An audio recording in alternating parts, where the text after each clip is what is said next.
Theresa here, and I thought I would take a little moment to send some gong vibes out there. I haven't done a gong bath online for a little while, and so that's what I'm going to do this morning. But before that, I wanted to just share a little bit about this idea of truth and truthfulness. It's a subject that's kind of been simmering in my consciousness and just thinking about what it means for me. And there's this lovely book that I return to over and over again, the Yamas and Niyamas, which are yogic principles that we can use to guide our life, to ponder ourselves and to inquire within. And Satya is the element of truthfulness. And so I wanted to just share some words from this chapter on truthfulness. Maybe they inspire you to think about what it means for you. And then we're going to do a little meditation to connect to our own truth. And so, truth is something that I think we can actually have a hard time finding it.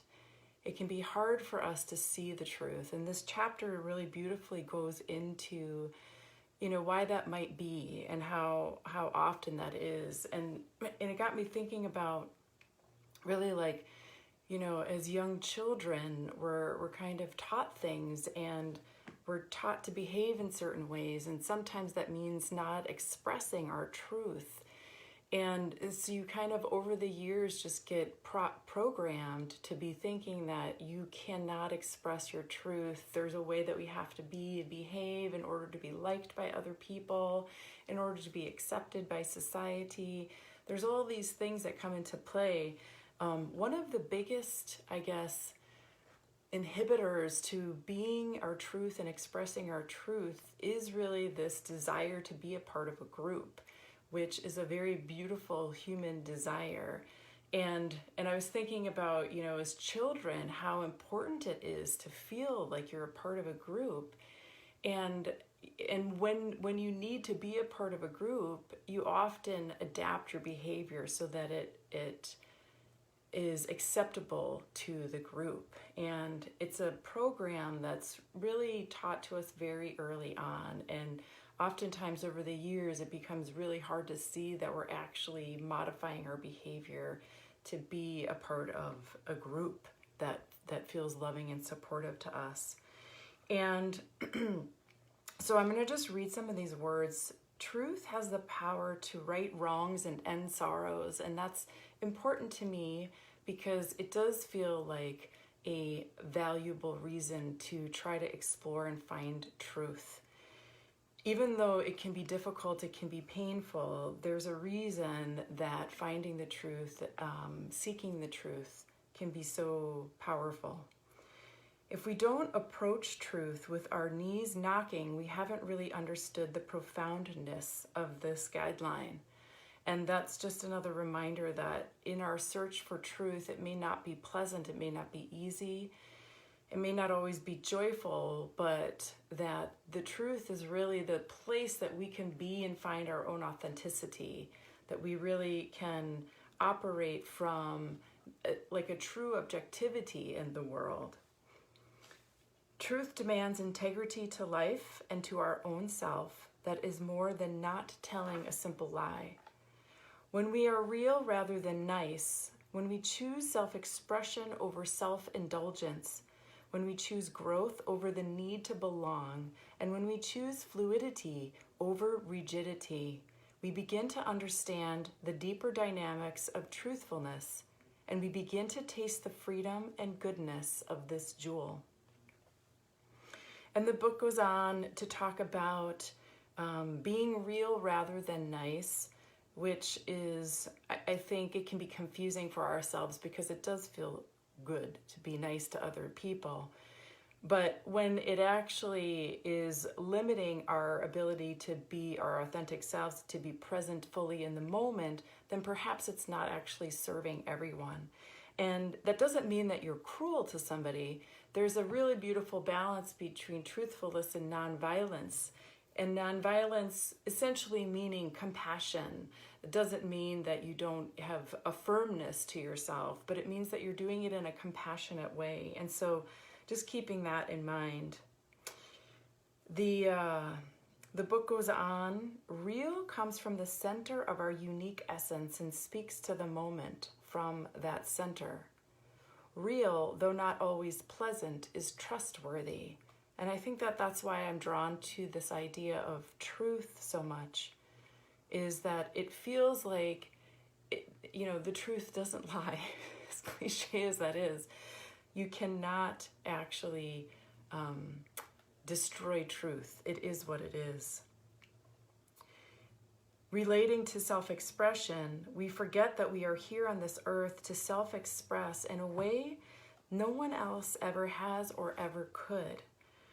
And so just thinking about that, when we think about the need to belong, and there's a sentence in here about the various groups that we belong to: our country, our culture, our gender, our class, our age group, our race, our religion, our family of origin, our community, our workplace, and the various organizations that we are all members of. All these groups have rules and belief systems, some written, some silently understood, that must be followed for us to be a part of the group. These rules and belief systems are necessary. They are what shape the group and give the group its identity.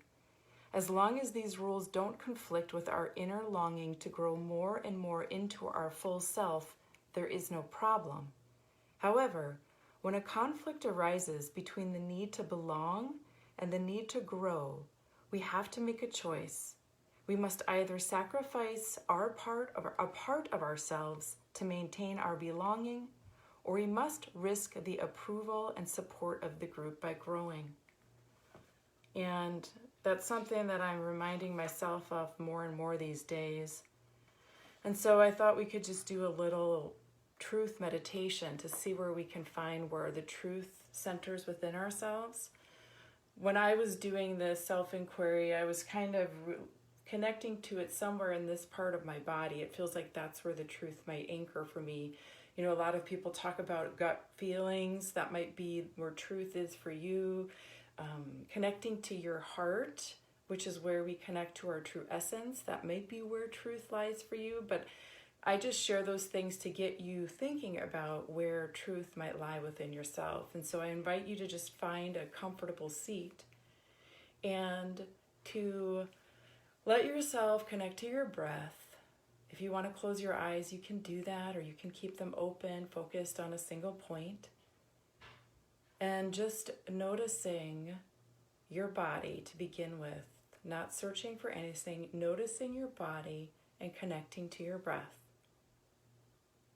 until you're able to feel a stillness, to feel a calmness within yourself. This is really the place where you can connect to your truth, is when you are still. It's when you are feeling centered. It's when you are feeling calm, that the nervous system isn't exactly activated at that time. And so we want to just connect to the body, connect to the breath. And once you feel yourself centered in that space, I'm just going to invite you to think about your truthfulness, your authentic self. How does that express? How does it feel in your body when you think about your authentic self? About expressing as your authentic self? And just noticing if you're feeling any sensations at all. And if you are, if you can identify where those sensations are originating from. And just letting yourself connect to your own truth and allowing it complete freedom. There's no need to censor it in any way. Allowing it to express and evolve as we just spend a few minutes connecting to our truth and listening to the sounds of the gong.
Taking a deep inhale.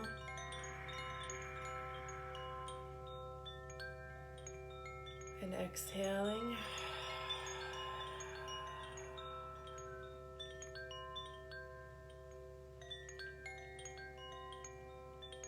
Remembering that truth is fluid. It may change over time for you. Something that was true for you years ago or even yesterday may not feel true today. This fluidity of truth requires that we clean our lens and periodically get new glasses with which to observe the world. Our seeing is limited by all the groups that shape us, as well as by our experience. What we believe, whether we are aware of that belief or not, informs everything we do and every choice we make. To be a bold person of truth is to constantly look for what we are not seeing and to expose ourselves to different views than the ones we hold sacred. So thank you for spending this time exploring truth with me. I hope you have a beautiful day.